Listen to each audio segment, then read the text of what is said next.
This has been a very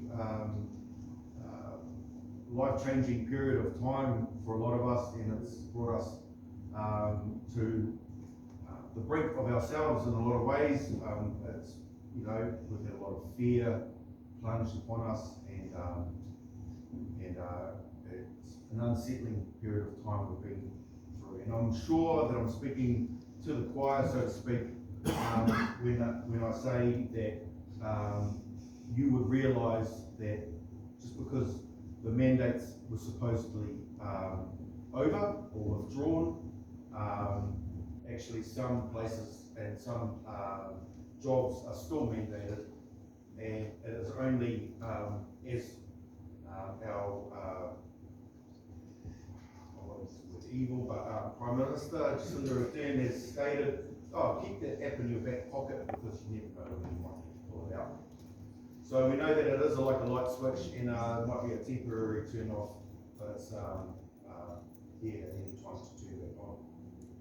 So I'm Glenn Mitchell. I've been in the Manawatu since 1993. I'm from Northern Hawke's Bay. When I came here, the energy of the Manawatu compared to my small town, hometown of Wairoa, was a place I felt I could breathe, and it was a place of peace. So I made my home here, and I was lucky enough to be blessed with 4 children, and that were raised in the Manawatu. So it's very much I've laid my roots here. Okay, so as soon as I'm just going to give a brief background to why I'm standing before you now, and then and talk about some of the policies that I will seek to champion, I guess you could say. But when the first protest gathering I heard about was taking place, I went, and it was in the Manawatu Square, in our square, and from there I met several of you and become family with you, and it's been a journey since then.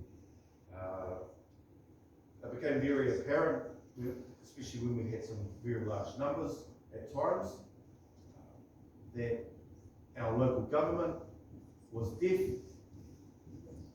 They chose not to even engage with us. They would not have the conversation. What's the matter, or what's happening for you?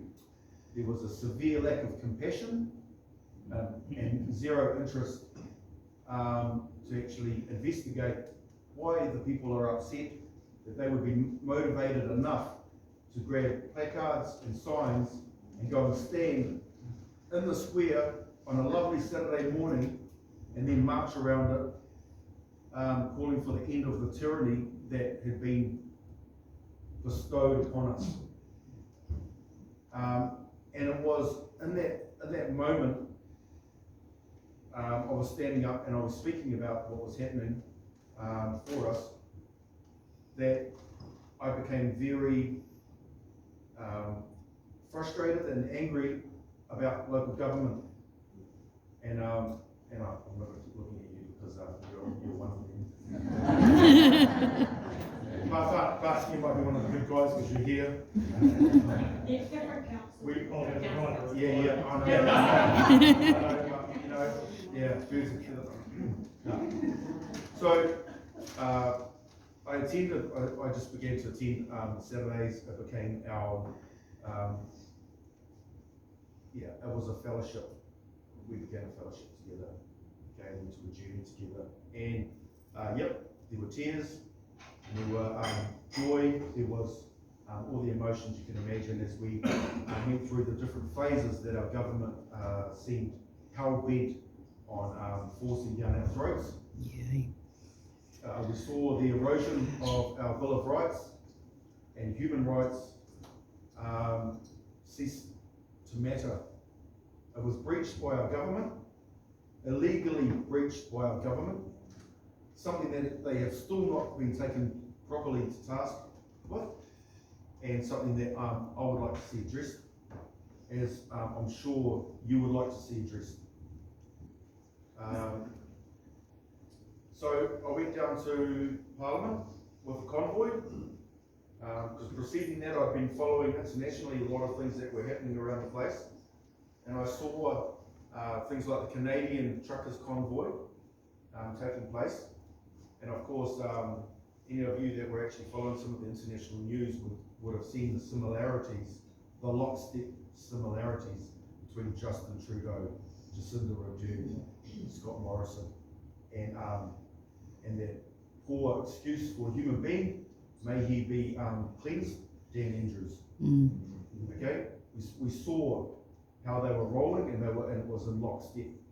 Now something was happening internationally, whether you call it the World Economic Forum, the Great Reset, the UN, the World Health Organization, all corrupted institutions, and they've been basically usurped by big tech and pharma. Okay? And we are living actually at the moment in the grips of a takeover of our country. Yep, we are. The New Zealand, Aotearoa that we knew growing up, we had the pleasure of knowing and experiencing the freedoms that we had. About 2 years ago, I ceased to sense sovereignty in our nation anymore, and I felt we had lost our country. I went down to Parliament with the convoy, following on with that, and enjoyed probably one of the most profound, beautiful experiences of my life, when people, much like yourselves, came together and supported each other and standing up against the mandates and asking the government to come down and acknowledge the people, acknowledge the vaccine injuries, and very much it was a mixture of people that were vaccinated and unvaccinated. It was a complete mix of society. We had people from all sorts of walks of life, all ethnic backgrounds, cultural backgrounds. It was such a big mix. But we all came there with a united voice to actually call our government out on this erosion of our liberties and our freedoms. To which, you know, they did not one of the 120 in that round corrupt building who had stolen our human rights came out of that building to speak to us. Yeah. Not one. Not one. And I urge you to seriously think about that next year when we come up to our national elections. Not one of them. It was disgusting in my opinion, and I will not let them off the hook for this. They must be held to account. Yep. Okay, so in the square one day, I said in the speech, and it was just off. It was just from the heart,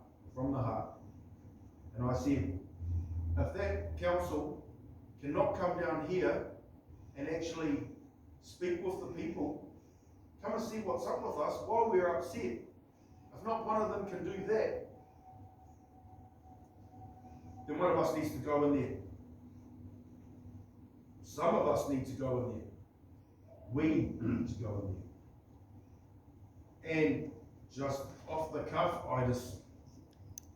I'd rather go fishing. I'd rather play music. I'd rather be doing things with my time. But I just knew someone needs to put their hand up. So I just said, I will stand against them. I will stand for us. If you want to support me, I will stand against them, because no one else seemed to be putting their hand up, and that's where it started for me. So I kind of made a promise to you that I would stand up. This is my first kōrero post that. So what happened was a group of us from our Saturday gatherings in the square discussed the journey that we would need to take to stand. And we got together and we started having weekly meetings thereabout, and we started doing things like defining what freedom meant for us. What does freedom mean for us? And you might think that that's an out-the-gate thing to do for an aspiring counsellor, but we all come from a freedom movement, and as my brother Dave said, we actually need to make sure that if we're coming from this, we need to speak with one voice when it comes to where we're coming from. So we actually went through a process when we actually would do like a think tank, and we'd all go around and we'd give our definitions of freedom, what it meant. And we got them all up on the whiteboard, and we could start seeing the double ups. So we'll eliminate them and we put that over to the finished side. And you know, and after a while of going through this process, we developed a concept of freedom that we could be united upon. And every one of us, our views and our feelings were in there. So we did that, and then we worked on a mission statement, which we had not long completed. So we're in the process now of basically preparing for the campaign side of our stand, and we are united in promoting our freedom movement. And so therefore, to apply that to a council situation, what I'm going to do with my campaign is I'm actually going to seek a mandate from the people to push back on central government. I want to devolve power from central government. Wellington has proven to us that they abuse the power that we the people have given them, and I want to take it back. Yep. If not just some of it, most of it. Okay, that's what I'm determined to do. So in my campaign speech, I will be, in my campaign brief, I will be stating the fact that a vote for me is voting democratically to push back on central government. I'm not interested in going into the council to be a puppet to implement what central government want us to do. I'm going in there to take the power back, as far as I'm concerned. Okay, and I'm doing that for us. So things like Three Waters, which we're going to hear about, not on my watch. Okay? Yeah. You're going to take what comes from the heavens and privatise it and then sell it back to us? No. Not happening. SNAs should be done locally, and they should not be stolen or an attempt made to take them from us. Mandates are a breach of human rights. So if I have your support and I get elected, I'm going to be pushing back. And human rights will be something that will be enshrined in the Manawatu. We will seek to work with other councils that feel the same way. I've actually got a lot more about my campaign and some of the policies that I'd like to address. But just for today, I wanted to outline and introduce myself and say what I'm about. And I'm taking the journey for us. So, thank you very much. Awesome. Awesome.